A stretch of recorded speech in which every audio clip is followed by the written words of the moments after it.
ప్రియులారా, ఈ జీవితంలో గొప్ప పేద అనేవి మనం చూస్తున్నాం. రాబోయే జీవితంలో అలాంటి వాటికి తావులేదు.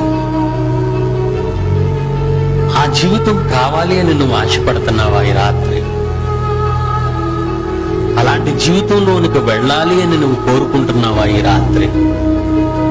అయితే నువ్వు కష్టపడాలి, నువ్వు శ్రమ పడాలి, నీవు ఆలోచించాలి, నీవు ప్రయాసపడాలి.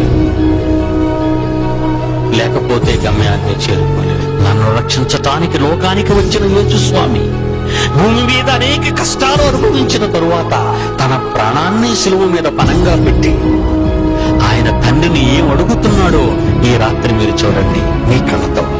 17 యోహాను సువార్త 4వ వచనం. యోహాను సువార్త 17వ అధ్యాయం 4వ వచనం. తండ్రి, చేయుటకు భూమి మీద నీవు నాకిచ్చిన పని నేను సంపూర్ణముగా నెరవేర్చి భూమి మీద నిన్ను మహిమపరిచాను తండ్రి. నీ మాటలు చెప్పాను. గుండెలు కసాయి గుండెలను మార్చటానికి, ఇనుప గుండెలు ఎత్తడి గుండెలుగా ఉన్న వారి గుండెలను మార్చటానికి నీ మంచి మాటలు, ప్రేమ పలుకులు చెప్పాను. నా బ్రతుకునే పణంగా పెట్టాను వాళ్ళ కోసం. తండ్రి, లోకము పుట్టక ముందు ఆ మహాలోకమైన నీ దగ్గర ఏ మహిమ నీ దగ్గర నాకుండేదో అదే మహిమతో నన్ను ఇదిగో నీ దగ్గరకు వస్తున్నాను. నీ యొద్ద నన్ను మహిమపరచవు. ఈ శిలువ మీద నుండి వస్తున్నాను నీ దగ్గరికి. ఈ కష్టాల నుండి వచ్చేస్తున్నాను నీ దగ్గరికి.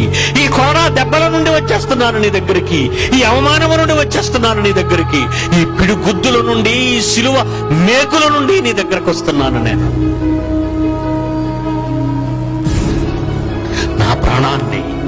నా ప్రాణాన్ని నీకోసం పోగొట్టుకుంటున్నాను. నా ప్రాణాన్ని నీకోసం అర్పిస్తున్నాను. నేను బ్రతకాలి. నేను ప్రథమ బలముగా బ్రతకాలి భూమి మీద. భూమి మీద ఒక మానవుడిగా పుట్టిన నేను తిరిగి బ్రతిక చూపించాలి వీళ్ళకి.